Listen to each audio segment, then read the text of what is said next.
What is going on, everybody? I am the FDGURU, bringing to you guys a Wednesday NBA edition of my DFS podcast. We have 7 games on the main slate tonight. They left out the 2 later games, which I love to see. They've been on and off with it. Good to see that they left off the 2 games, probably because we have enough early games to make up a main slate. 7 games. Not a ton of value right now. We do have some injury news to be waiting on. I'll bring it up as I always do with 5 plays that I like using FanDuel salaries, 1 for each position. We have a couple of questionable guys. We'll talk about that. Last night, the cash lineup did well. Cashed in pretty easily. Kuzma did all right. The Celtics were easy chalk. The Rockets disappointed outside of Fred VanVleet. VanVleet was the only one who had a good game on the Rockets. Was all over Brooks and Jalen Green, and they stunk last night. The after hours cashed in. Why Trey Lyles played like 7 minutes in the absence of Keegan Murray. I don't know what happened there.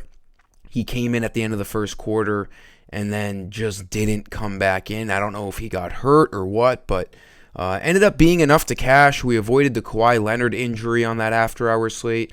So we just got in the money, which was nice. You got that off my Dub Club. Again, all non-main slates I've been posting on my Dub Club. I have the sign-up link below this video. You can get a part of that for just $1 for your first week. I also post bets, prize picks, underdog, and with the Players PGA tournament starting tomorrow, there'll be a ton of content coming into my Dub Club, and then obviously my PGA lineups for the main slate will be posted on my usual website, which my website seems to be having an issue with the PayPal checkout. I've had a few of you guys come to me when trying to buy Guru credits. I let my developer know, but he's on the other side of the world, so he's not going to be able to look at it until late tonight. So we might have an issue with buying credits today and maybe even tomorrow. But if you need help with that, just message me individually. I can always add credits manually if you are having trouble with the PayPal on my website. So for questionable guys here, big questionable guys in that first game for the Raptors, Emmanuel Quickley and Gary Trent. We'll have to see what happens there. They both missed last game. It's a good thing, that's the first game of the slate, so we'll know the news there. There's already some pretty nice value on the Raptors. One of the best looking DFS games tonight, the Raptors and Pistons, 230, 2.5 over under. Pistons are 3.5 point spread. It's one of the better games. We're going to get that news before lock, which is great. Other injury news we're waiting on, it's really not a ton. Donovan Mitchell at 8 o'clock Eastern against the Pelicans. The Cavs are pretty appropriately priced now that Mitchell's been out for so long, so I don't really think that really ends up mattering. If Mitchell is in, whether he's out, it's not a great matchup against the Pelicans. I'm not too worried about that. Trey Mann is questionable for the Hornets against the Grizzlies. The Grizzlies are running out questionable guys once again here tonight. They're going to be an absolute pain in the ass for the last month of this season. The Memphis Grizzlies have Santi Aldama now questionable tonight. Scottie Pippen, who's been out. Lamar Stevens, who's been out. Then you have Desmond Bane, Jaren Jackson, Vince Williams all doubtful tonight. So the fact that Desmond Bane is doubtful means that he's trying to come back. Not that he should come back, but the fact that he's doubtful means he might try to come back before the end of the season. I don't know why this isn't loading. If I were the Grizzlies, I would not bring Desmond Bane back, but that's just me. No other injury news really outside of that. Warriors and Mavericks game is fully healthy, so not too much of a stress, which is great. We're going to move right into my first play, Kade Cunningham. He's been playing really good basketball as of late. Looks like one of the better spend-up options on the slate. Now, we do have Luka Doncic at 12-8 against the Warriors. You could always look at him. He's going to get you over 60 fantasy points. I just don't know if this slate is offering enough cheap value to make a comfortable lineup with Luka in it. So we'll go down a few $1,000s to Kade Cunningham. 8,600 needs 42 fantasy points to hit value. He's done that in his last 3 games. 2 out of the last 3 games, low to mid 50s fantasy points. He's looked really good as of late, kind of coming into his own, doing a little bit of everything for this Pistons team.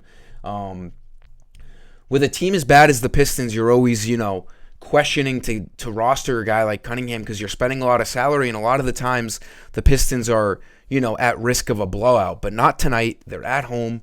They're 3.5-point favorites, so we don't have to worry about a blowout here tonight. Kade Cunningham looks like a really good time to be rostering him at 8,600.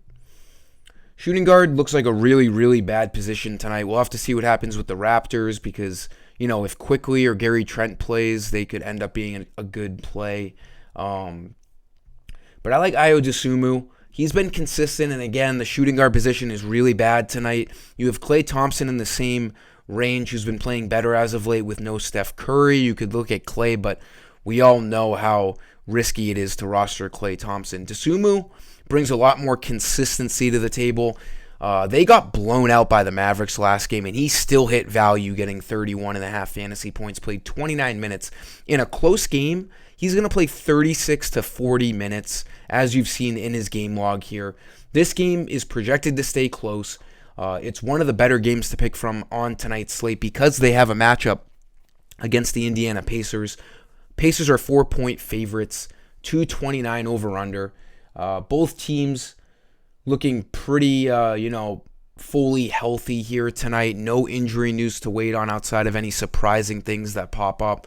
Dosunmu looks good. He can play point guard and shooting guard. Even if he gets you, high 20s in fantasy points, he's not going to kill you tonight. Again, this slate doesn't offer too much value, so especially at shooting guard. Shooting guard does not look good at all tonight. So Dosunmu looks pretty good at 6,300 compared to all of our other options. Small forward, I'm looking at Bruce Brown. He started last game. I think he's going to start again tonight, regardless on if Quickly and Gary Trent play or not. The reason why is because RJ Barrett's out, and that's the position Bruce Brown plays. Small forward, 37 minutes against his former team, against the Nuggets last game. Got 27.5 fantasy points, needs 25 tonight to hit value. He's projected as one of the best value plays on tonight's slate. Great matchup against the Pistons, and like I said, whether Quickly and Trent play or not, it's not going to really affect Bruce Brown. I think he's going to start at the 4 no matter what. They don't really have anyone else to play. Chris Boucher is out.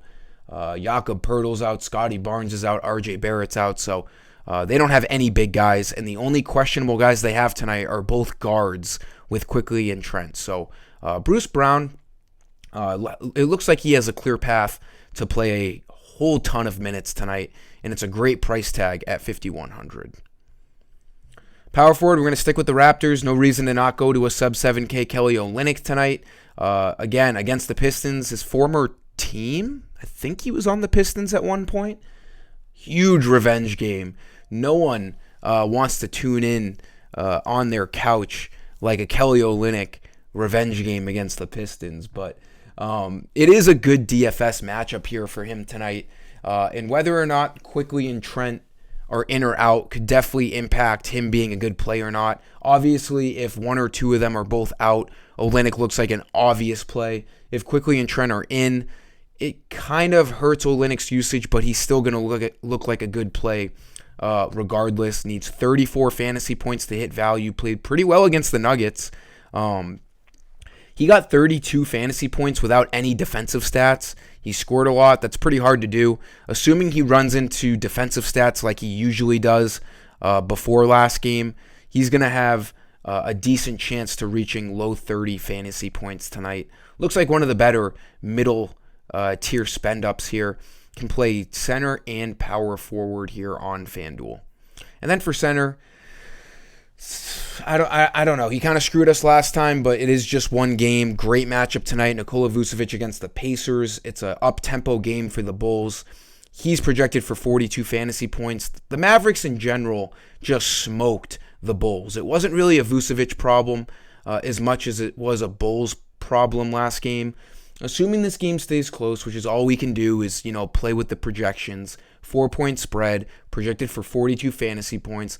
We can just throw last game, out the window. Assuming this game stays close, he's going to play 35 to 37 minutes tonight. And he's just going to project really well.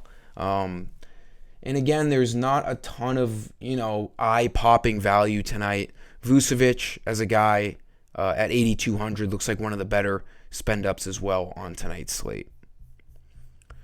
That'll do it for this video, guys. Get over to my website later for all the main slate stuff. Get over to my Dub Club for the after-hours slate. We've been doing pretty well in the after-hours, too. All in all, just, rolling through March. Let's get after it. Like this video, subscribe. Thanks for stopping by. Until next time, peace.